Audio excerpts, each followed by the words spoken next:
Magandang araw ka-recap, ang video na ta ay naglalaman ng mga pantasyang imahinasyon, kaya kung handa ka na ay simulan na natin, let's go! Nagbukas ang eksena sa isang katamtamang bahay, ang liwanag ng umaga ay nagbigay ng mahabang anino sa mga dingding nito.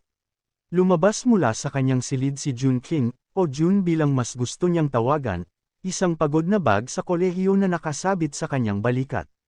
Sa pagbukas niya ng pinto, isang tahimik na pagpapakilala sa sarili ang nakasabit sa hangin, Jun King, bulong niya, ang pangalan ay isang simpleng pahayag ng pagkakakilanlan. Huminto siya, pinagmasdan ang paligid. Tahimik ang bahay, walang laman maliban sa sarili niya. Isang pakiramdam ng pag-iisa ang mabigat sa hangin, isang tahimik na kalungkutan na kumapit sa kanya tulad ng mga alikabok na nagsasayaw sa sinag ng araw. Lumabas siya ng bahay, ang kanyang mga yapak ay umaalingaw-ngaw sa tahimik na kahungkagan sa loob. Nagstay ako sa boarding house ng kaibigan ko, paliwanag niya, mahina ang boses niya, halos mawala sa katahimikan ng umaga. 3 buwan, dagdag niya, ang mga salitang nakabitin sa hangin, isang sukat ng oras na ginugol sa pansamantalang kanlungan. Lumipat ang kanyang tingin sa kanyang labahan, maayos na nakasabit sa isang linya sa labas. Ang malutong na pagkatuyo nito ay lubos na kaibahan sa hindi maayos na estado ng kanyang isip. Kaya nga ako nandito, aniya, bahagya pang bamulong ang boses, simpleng paliwanag sa presensya niya. Ang kanyang mga mata ay bumaling sa isang babae na ang mga damit ay lumilipad sa paligid niya sa malakas na hangin, isang makulay na tilamsik ng kulay laban sa nakamute na mga tono ng bahay. Ang babae, na nahuli sa pabago-bago ng hangin, ay nagpupumilit na mapanatili ang kanyang kalmado, ang kanyang mga paggalaw ay magulo ng mga bigong pagsasaayos. Nagmamasid si Jun, na lumalaki ang sarili niyang discomfort habang nasaksihan niya ang pakikibaka nito. Ang hangin, isang simbolo ng hindi mahuhulaan na puwersa sa kanyang buhay, ay tila sumasalamin sa sarili niyang kaguluhan sa loob. Nang tuluyang makontrol ng babae ang kanyang pananamit, lumingon siya, nagsalubong ang kanyang mga mata kay Jun. Isang gulat na ekspresyon ang bumungad sa kanyang mukha, mabilis na napalitan ng magalang na pagbati. "Hi," she said, her voice friendly, a gesture of welcome in the face of his awkwardness. Nagpakilala ang babae bilang si Mei King, ang may-ari ng boarding house. Lumapit siya kay Jun, halata sa mga mata niya ang curiosity. "Bakit ang aga mong aalis?" Tanong niya, bakas sa boses niya ang pag-aalala. Si Jun, na natigilan, ay bumulong ng paliwanag tungkol sa paparating na pagsusulit at ang pangangailangang maghanda. Nag-alay siya ng padalos-dalos na pagbati at nagmamadaling umalis, iniwan si Mei King na nakatayong mag-isa. May maalalahang ekspresyon sa mukha nito, sinusundan ng tingin ang umaatras nitong figure. Isang pakiramdam ng pagkabalisa ang bumalot sa kanya, isang banayad na pag-aalala tungkol sa nagmamadaling pag-alis ng binata. Lumipat ang eksena, dinadala ang manunood sa pananaw ni Jun habang naglalakad siya sa kalsada.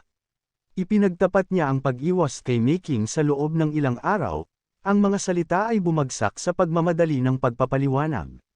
Nabunyag sa isang flashback ang dahilan ng kanyang pag-iwas, isang sikretong dala niya na may halong hiya at kahihiyan. Dinala ng flashback ang manunood sa isang gabing nababalot ng dilim. Si Jun, nauhaw, ay inabot ang isang bote ng tubig, ang kanyang mga galaw ay nagtataksil ng enerhiyang kinakabahan. Sinulyapan niya ang silid ni Mei King, bukas pa rin ang ilaw, isang ilaw ng init sa madilim na bahay. Dahil sa magkahalong kuryosidad at pagkabalisa, maingat niyang binuksan ang pinto nito, at sumilip sa loob.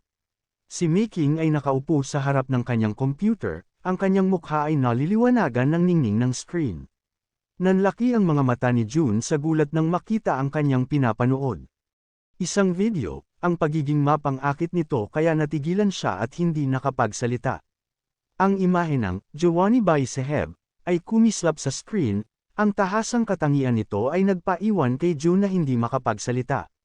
Napaatras siya, nagulo ang isip niya sa hindi inaasahang pangyayari. Sa kasalukuyan, nagmuni-muni si Jun sa pangyayari. Pinilit niyang ipagkasundo ang imahe ng uri, nagmamalasakit kay Mei King sa hindi inaasahang paghahayag. Noong una ay tinawag niya itong Mrs. Cho, ngunit ngayon, dahil sa awkwardness ng sitwasyon, tinawag na lang niya itong Mei King, ang pangalan na isang neutral na placeholder para sa masalimuot na emosyon na naramdaman niya. Iniisip niya kung naisip niya ito, kung marahil ay na-misinterpret niya ang eksena. Ngunit ang memorya ay masyadong matangkad, ang imahe ay masyadong nakakagulo, upang balewalain. Natapos ang flashback, naiwan si June na nakikipagbuno sa hindi komportableng katotohanan, ang awkwardness ng sitwasyong mabigat sa kanyang balikat. Ang hindi inaasahang sulyap sa pribadong buhay ni Making ay nagpabaliw kay June. Ang kahihiyan ay nakipagdigma sa loob niya, isang malakas na cocktail ng discomfort na nagtulak sa kanya sa isang mabilis na pag-urong. Siya ay tumakas sa eksena, ang imahe ng video ay sumisingaw sa kanyang memorya, isang lubos na kaibahan sa imahe ng mabait, magiliw na babae na kilala niya. Ang kanyang nagmamadaling pagtakas ay isang desperado na pagtatangka na malampasan ang awkwardness, ang hindi naasahang panghihimasok sa isang privacy na hindi niya sinadyang labagin. Ang enkwentro ay nagdulot sa kanya ng pakiramdam na nalantad, mahina, at labis na hindi komportable. Nag-iba ang eksena, nakatutok kay June habang ikinwento niya ang mga pangyayaring naging dahilan ng pag-iwas niya kay Making. Ang kanyang boses, mababa at nag-aalangan, ay nagtaksil sa namamalagi niyang pagkabalisa. Kaya ako umiiwas sa kanya, paliwanag niya, ang kanyang mga salita na isang pag-amin ay bamulong sa kawalan. Ang alaala ng insidente, hilaw pa rin at nakakabagabag, ay naglaro sa isang serye ng mga pira-pirasong larawan. Ang flashback ay nagpakita kay June, na wala sa kasiyahan sa sarili, ang kanyang atensyon ay ganap na nasisipsip sa mga pisikal na sensasyon. Biglang may matulis na suntok sa kanyang likuran ang nagpabalik sa kanya sa realidad. Ang hindi inaasahang suntok, isang nakakabinging pagkagambala, ay nagpabalik sa kanya sa kasalukuyan. Nilingan niya ang taong responsable, ang mukha nito ay may halong pagtataka at pagkapahiya. Malapit ka ng paliwanag ng tao, ang boses nila ay may halong pag-aalala at pagkagalit. Tinawagan kita mula sa likod, pero hindi ka sumasagot. Kailangan kitang sampilan para makuha ang atensyon mo. Ang paliwanag, bagamat mapurol, ay may dalang pahiwatig ng pag-unawa, isang pagkilala sa ganap na pagsipsip ni June sa sandaling ito. Humingi ng paumanhin si June, ang mga salita ay isang mumbled expression ng panghihinayang para sa kanyang hinihigop na estado. Ilang sandali pa, nagpakita si Minji, nag-alok ng lunchbox bilang kilos ng mabuting kalooban. Isang lunchbox para sa iyo, sabi ni Minji, ang kanilang boses ay magiliw, isang kilos ng kabaitan na sinadya upang mapagan ang awkwardness ng sitwasyon. Okay, para sa akin ang masarap na pagkain na ito, sagot ni June na nakangiting tinanggap ang regalo. Ang kanyang pasasalamat ay taos-puso, isang simpleng pagpapahayag ng pasasalamat sa hindi inaasahang kabaitan. Simpleng sagot ni Minji, "You're welcome," ang mga salitang isang tahimik na pagkilala sa pagkakaunawaan sa pagitan nila. Nag-iba muli ang eksena, dinadala ang manunood sa silid-aralan sa kolehiyo. Dumagundong ang boses ng guro, na nagtuturo sa mga estudyante, ngunit nanatili sa ibang lugar ang isip ni June, na nakulong sa hindi komportableng alaala ng mga nakaraang pangyayari. Bumalik sa kanyang isipan ang nangyaring masturbation, ang hindi inaasahang sampal, at ang matagal na awkwardness ng pagtatagpo kay Making. Ang imahe ni Yang Chun, o Yang Bin bilang mas gusto niyang tawagin, ay nag-flash sa kanyang isipan. Si Yang Bin, ang pangalawa sa panganay na anak ni June, ay nag-imbita sa kanya para sa mga inumin pagkatapos ng klase, isang casual na imbitasyon na mayroong mas malalim na kahalagahan sa konteksto ng mga kamakailang kaganapan.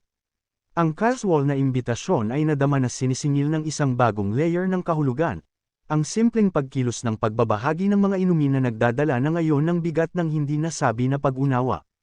Ang anunsyo ng guro na matatapos na ang klase ay pumutol sa guni-guni ni June, na humihila sa kanya pabalik sa kasalukuyan, ngunit nanatili ang bigat ng kanyang iniisip. Ang mga pangyayari sa araw na iyon, ang pinaghalong pangmundo at ang matinding personal, ay nag-iwan ng pangmatagalang impresyon, isang masalimuot na tapis-area ng mga emosyon na hinabi sa tela ng kanyang panahon. At dito muna nagtatapos ang ating recap, maraming salamat sa panunood. Kung gusto mo ang mga ganitong pantasyang video ay huwag kalimutang mag-like, comment and subscribe sa ating channel. Peace.